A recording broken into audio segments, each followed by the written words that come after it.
Bonjour et bienvenue, chers stoïciens. Aujourd'hui, nous plongerons dans un voyage inspiré par la philosophie de Marc Aurèle qui consiste à ne pas juger les autres. Cette leçon, tirée de ses célèbres « Pensées pour moi-même », nous enseigne l'importance de l'acceptation et de la compréhension. Marc Aurèle nous invite à reconnaître que chaque individu lutte avec ses propres défis et que juger les autres est non seulement inutile, mais aussi nuisible à notre propre tranquillité d'esprit. En cultivant la compassion et l'indifférence aux opinions extérieures, nous pouvons atteindre une plus grande paix intérieure et une vie plus harmonieuse. Voici 6 leçons stoïciennes de Marc Aurèle tirées de ses « Pensées pour moi-même », méditation, qui mettent en lumière l'idée de ne pas juger les autres. Leçon numéro 1. Accepter les erreurs humaines. Les hommes existent pour le bien des uns des autres. Enseigne-leur donc ou supporte-les. Livre 8, 59. Il s'agit de reconnaître que tout le monde fait des erreurs et que notre rôle est soit d'aider les autres à s'améliorer, soit de les tolérer. Accepter les erreurs humaines est un principe fondamental du stoïcisme, qui nous enseigne la patience et la compassion envers autrui. Épictète, dans son Enchiridion, nous rappelle « Ne demande pas que les choses arrivent comme tu le désires, mais désire qu'elles arrivent comme elles arrivent, et tu seras heureux. » Cette citation souligne l'importance d'accepter la réalité telle qu'elle est, y compris les erreurs et imperfections des autres. En adoptant cette attitude, nous réduisons notre propre frustration et favorisons un environnement de compréhension mutuelle. Sénèque, dans ses Lettres à Lucilius, écrit « L'erreur est humaine, persévérer dans son erreur est diabolique ». Il nous encourage à reconnaître les erreurs comme une partie inévitable de l'expérience humaine, tout en soulignant l'importance de la correction et de l'amélioration. Accepter les erreurs ne signifie pas les ignorer, mais plutôt les voir comme des opportunités d'apprentissage et de croissance. Enseigner ou supporter les autres implique une reconnaissance de notre interconnexion. Nous existons pour nous entraider et grandir ensemble. En adoptant une attitude de patience et de tolérance, nous permettons aux autres de se développer sans jugement sévère. Cette approche crée un environnement où chacun peut apprendre de ses erreurs et évoluer positivement. Ainsi, en acceptant les erreurs humaines, nous cultivons la bienveillance et l'empathie. Nous devenons des agents de soutien et de progrès pour ceux qui nous entourent, tout en renforçant notre propre résilience et sagesse. Leçon numéro 2, concentrez-vous sur vos propres défauts. Ne te soucie pas des fautes des autres, sauf si cela te concerne directement. Concentre-toi sur ce que tu fais mal toi-même. Livre 4, 3. Cette leçon nous encourage à nous concentrer sur nos propres améliorations plutôt que de critiquer les autres. En nous focalisant sur nos défauts et en cherchant à les corriger, nous développons une plus grande maîtrise de nous-mêmes et une meilleure compréhension de nos actions. Épictète, dans son Enchiridion, dit « Ce qui trouble les hommes, ce ne sont pas les choses, mais les jugements qu'ils portent sur ces choses. » Cette affirmation souligne que ce qui cause le plus de perturbations dans notre vie est souvent notre propre jugement et notre tendance à critiquer les autres. En se concentrant sur nos propres défauts, nous détournons notre énergie de la critique inutile vers un travail constructif sur nous-mêmes. Sénèque, dans ses Lettres à Lucilius, écrit également « S'inquiéter des défauts d'autrui est un signe de distraction par rapport à ses propres défauts ». Il nous rappelle que critiquer les autres est souvent une manière d'éviter de confronter nos propres insuffisances. En acceptant cette vérité, nous pouvons commencer à travailler sur nos propres faiblesses avec honnêteté et diligence.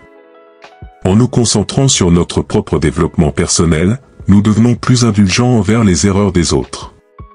Cette pratique renforce non seulement notre caractère, mais elle améliore aussi nos relations avec les autres en cultivant la patience et la compréhension.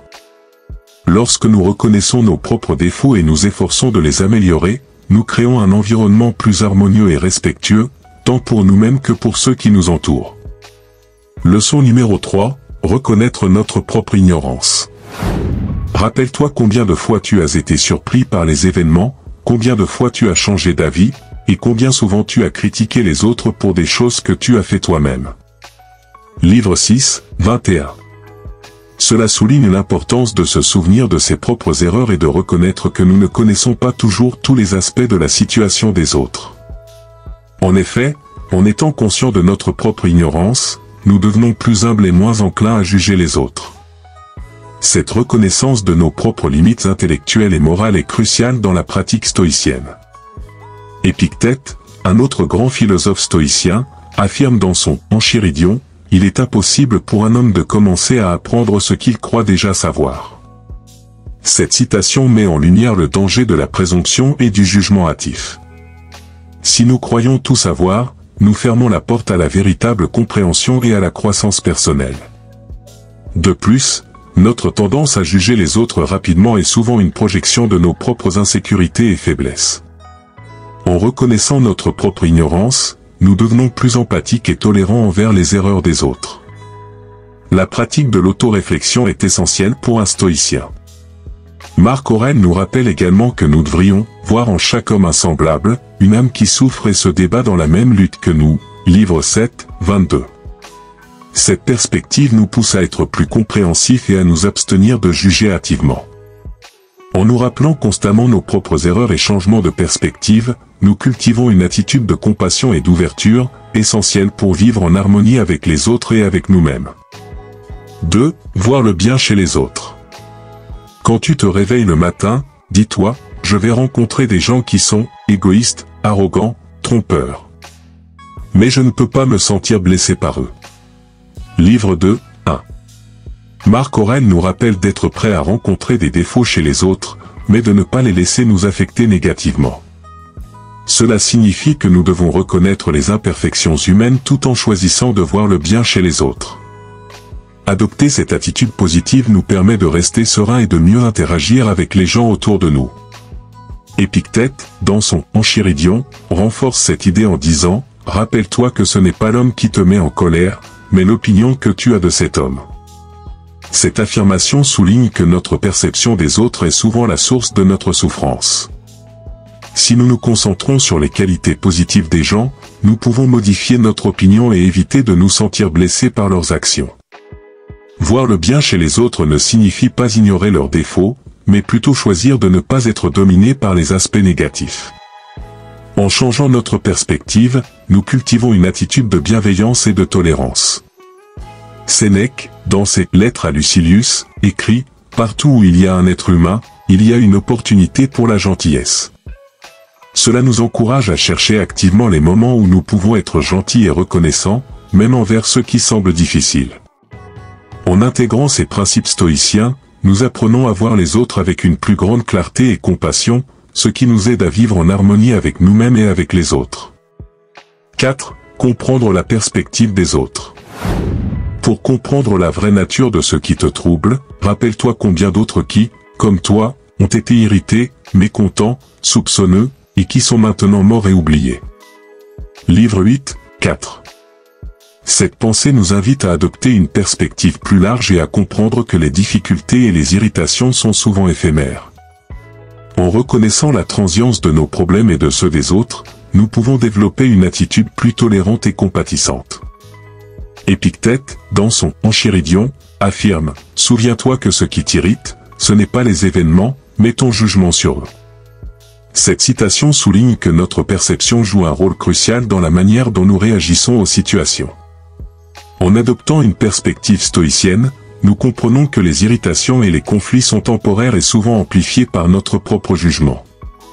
Comprendre la perspective des autres implique de reconnaître qu'ils vivent des expériences et des émotions similaires aux nôtres. Sénèque, dans ses Lettres à Lucilius, écrit « Nous souffrons plus souvent dans notre imagination que dans la réalité ». En considérant cette idée, nous réalisons que beaucoup de nos troubles sont amplifiés par notre perception subjective. Cela nous aide à être plus empathiques envers les autres, sachant qu'ils traversent également des luttes internes. Adopter une perspective plus large signifie voir au-delà des irritations immédiates et comprendre le contexte plus vaste de la vie humaine. Cette compréhension nous permet de traiter les autres avec plus de patience et de compassion. En reconnaissant que les problèmes sont souvent éphémères et communs à tous, nous pouvons réduire notre jugement et notre ressentiment, créant ainsi des relations plus harmonieuses et une vie intérieure plus paisible. 6. Ne pas réagir impulsivement. Quand quelqu'un fait une faute, arrête-toi immédiatement et demande-toi quelle erreur il a commise. Cela permettra de voir qu'il ne pouvait agir autrement compte tenu de ces circonstances. Livre 10, 30. Marc Aurèle nous conseille de réfléchir avant de juger ou de réagir aux erreurs des autres, en considérant les circonstances qui les ont menés à agir ainsi. Cette réflexion nous permet de réagir avec plus de calme et de compassion, évitant des réactions impulsives qui pourraient aggraver la situation. Épictète, dans son Enchiridion, affirme « Souviens-toi que c'est non celui qui t'insulte ou te frappe qui t'outrage, mais l'opinion que tu as de ses actes comme des outrages. » Cette citation souligne que notre perception et notre réaction aux actions des autres déterminent notre souffrance. En prenant un moment pour comprendre les circonstances, nous pouvons changer notre perception et réduire notre impulsivité.